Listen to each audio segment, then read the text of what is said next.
Hello दोस्तों, Rana classes में आपका स्वागत है।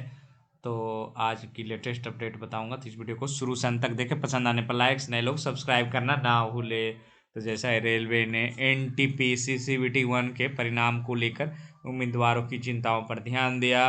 परीक्षा अधिसूचना में निर्धारित प्रावधान के अनुसार है, जो कि रेलवे मंत्रालय ने स्पष्ट किया है। क्या स्पष्ट किया है? तो कुछ उम्मीदवारों ने आरआरबी केंद्रीकृत रोजगार सूचना संख्या जो सीएन है 1/2019 एनटीपीसी के तहत चल रही भर्ती परीक्षा के दूसरे चरण के लिए उम्मीदवारों की शॉर्ट लिस्टिंग की प्रक्रिया पर चिंता जताई है। परिणाम जिनमें से 14/1/2022 को घोषित किया गया था। इन चिंताओं को दूर करने रेल मंत्रालय क्या क्या स्पष्ट करता है, तो देखते हैं।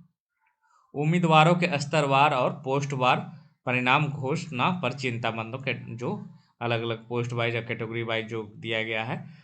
तो स्पष्टीकरण क्या है? दूसरे चरण की कंप्यूटर आधारित परीक्षा के लिए उम्मीदवारों की शॉर्ट लिस्टिंग प्रक्रिया पहले 28/2/2019 को प्रकाशित मूल अधिसूचना यानी सीएन 2021 के तहत 13 के तहत विस्तृत रूप से दी गई थी। इस रोजगार अधिसूचना में 13 श्रेणियों का विज्ञापन किया गया था। स्नातकों के लिए खुली थी और इनमें 6 स्नातकों के लिए थी। इन 13 श्रेणियों को 7वें केंद्रीकृत वेतनमान आयोग पर 5 समूह में विभाजित किया गया था और प्रत्येक श्रेणी के लिए भर्ती की चरण प्रक्रिया 13.6 स्पष्ट रूप से इंगित करता है कि प्रत्येक उम्मीदवार के अधीन तरत जो कि एक से चुनने के लिए स्वतंत्र था।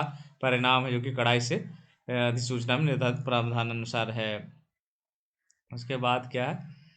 ये तो कहा गया कि हम है जो कि विज्ञापन के अनुरूप जो लिखा गया था उसके अनुसार निकाले हैं। दूसरा, चिंता व्यक्त की गई कि रेलवे बोर्ड ने परीक्षा अधिसूचना में उल्लेखित किया कि थी कि सीबीटी चरण 1 योग्यता परीक्षा हो गया और रिक्तियों के 20 गुना जो कि उम्मीदवारों को सीबीटी 2 के लिए शॉर्टलिस्टेड किया जाएगा। जबकि इनका जवाब क्या है? जबकि प्रथम चरण सीबीटी सभी उम्मीदवारों के लिए 13 कहा गया कि चरण प्रत्येक समूह के लिए अलग अलग परीक्षा होगी, अर्थात 2, 3, 4 कठिनाई के श्रेणीबद्ध स्तरों के साथ तदनुसार समान स्तर के अंतर्गत आने वाले सभी पदों में एक समान द्वितीय चरण सीबीटी होगा। इसके लिए यदि कोई उम्मीदवार पात्र है और इसे एक अधिक चरण चुना है तो सीबीटी में उपस्थित होना होगा।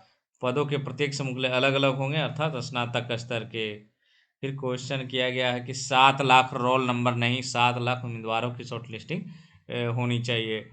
यह कहीं भी उल्लेख नहीं किया गया है कि चरण की सीबीटी में 7 लाख अलग अलग उम्मीदवार शॉर्ट लिस्टेड किया जाएगा, चूंकि दूसरे चरण में 5 अलग अलग स्तर सीबीटी होते हैं और एक उम्मीदवार को पात्रता, योग्यता और विकल्प के अनुसार एक से अधिक शॉर्टलिस्ट किया जा सकता है।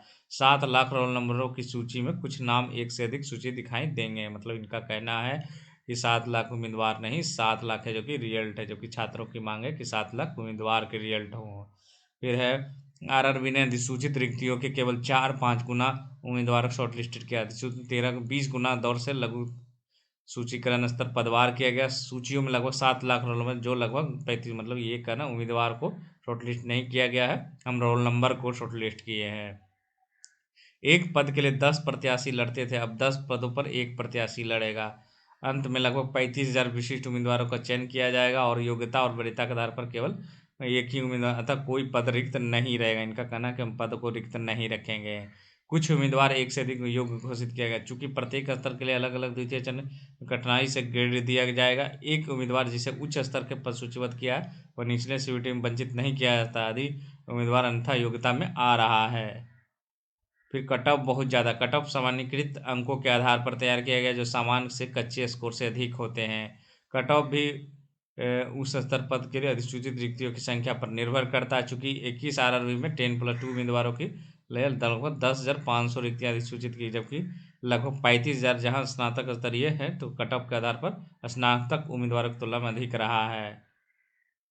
स्नातक एवं 10+2 स्तर पात्र होने को अनुचित लाभ स्नातक अभ्यर्थियों को मिल रहा है। अगर पहले की तरह स्नातक और 10+2 अलग अलग अधिसूचनाएं होती तो इन्हें 2 अलग अलग परीक्षाओं में सफल होना होता। समय और ऊर्जा बचाने के लिए जो कि स्नातक और 10+2 पदों की भर्ती के एकीकरण किया, साथ में 10+2 स्तर रखा ताकि 10+2 स्तर के नुकसान न हो और केवल सीबीटी 2 में है मानक अलग अलग स्तरों पर होंगे। तो ये है जो कि आपको स्पष्टीकरण फिर से दोबारा है जो कि आरआरबी द्वारा दिया गया है।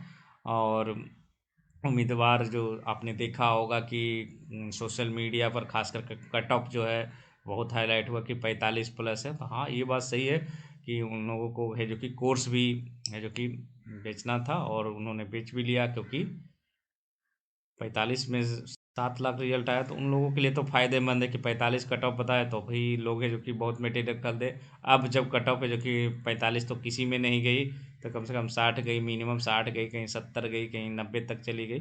तो वो लोगों को अब है जो कि साथ दे रहे हैं अभ्यर्थियों का, और कोई उनके पास चारा भी नहीं है। तो मतलब दोनों हाथ में लड्डू, एक तो कम कट ऑफ बताओ खूब चलेगा भी, और मटेरियल भी खूब बिका, और अब जब कट ऑफ नहीं गया तो लड़कों का साथ दो। यही प्रक्रिया है जो कि जनरली हर बार देखा जाता। तो लड़कियों को जो कि इस तरह से कहा जाता, कम कट ऑफ करने का ये खेला बहुत दिनों से चल रहा है, आप लोग भी जानते हैं।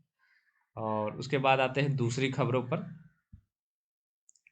तो ये है जो कि 28 जनवरी को जो होने वाली थी पीएटी, उसकी स्थगित की सूचना है जो कि दे दी गई है, और आप लोग देख भी लिए होंगे। तो 28 जनवरी 2022 से 4 फरवरी तक आयोजित की जाने वाली शारीरिक दक्षता परीक्षा है जो कि अपरिहार्य कारणवश स्थगित की जाती है। इसके संबंध में अलग से तिथि पूर्व निर्धारित करते हुए कार्यक्रम परिषद की वेबसाइट www.csbt.bis.nic.in पर प्रकाशित किया जाएगा।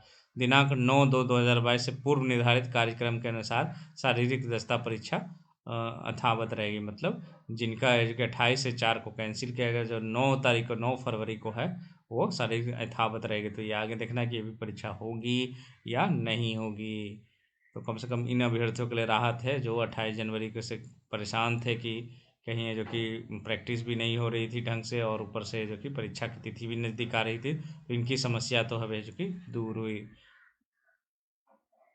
और पीईटी को आप देख रहे हैं जो कि एडमिट कार्ड है जो कि जारी किया गया था।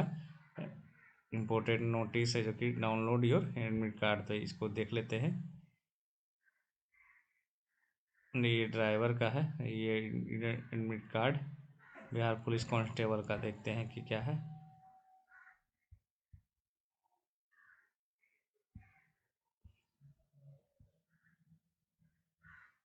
उसके बाद आते हैं होम गार्ड का, क्या इसका भी जो कि पीईटी, इसको देख लेते हैं, इसका नोटिस भी देख लेते हैं। तो ये आप देख रहे हैं बिहार बिहार से, इसका भी 7 फरवरी से शुरू होने वाली थी। और क्या इसकी परीक्षा जो कि होगी, और एडमिट कार्ड है जो कि आपको 17/1/22 से जो कि परिषद पर ई प्रवेश, तो इसी से लोग अनुमान लगा रहे थे, क्योंकि इसका एडमिट कार्ड है जो कि अभी तक जारी नहीं किया गया है। और यहाँ पर आप देख सकते हैं रिगार्डिंग शेड्यूल फिजिकल है जो कि उसके बाद है जो कि कोई नोटिस नहीं, मतलब 17/1 से जो एडमिट कार्ड दी जाने वाली थी वो भी, मतलब ये भी परीक्षा है जो कि जल्द ही अधिसूचना आएगी कि रद्द की जाएगी, क्योंकि इसका भी अभी तक एडमिट कार्ड है जो कि जारी नहीं किया गया। आज 18 तारीख हो गई है, और दिया हुआ था कि 17 तारीख को है जो कि ये घोषणा होगी।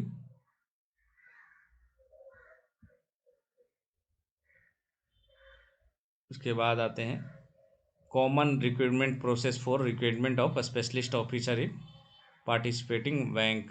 ये जो है इसकी रिजल्ट है जो कि जारी कर दिया गया है, प्रीलिमिनरी रिजल्ट का, और 18 आज ही है जो कि जारी किया गया। तो आप लोग हैं जिनके रजिस्ट्रेशन नंबर, रोल नंबर और पासवर्ड से है जो कि आप लोग जो कि पता कर सकते हैं।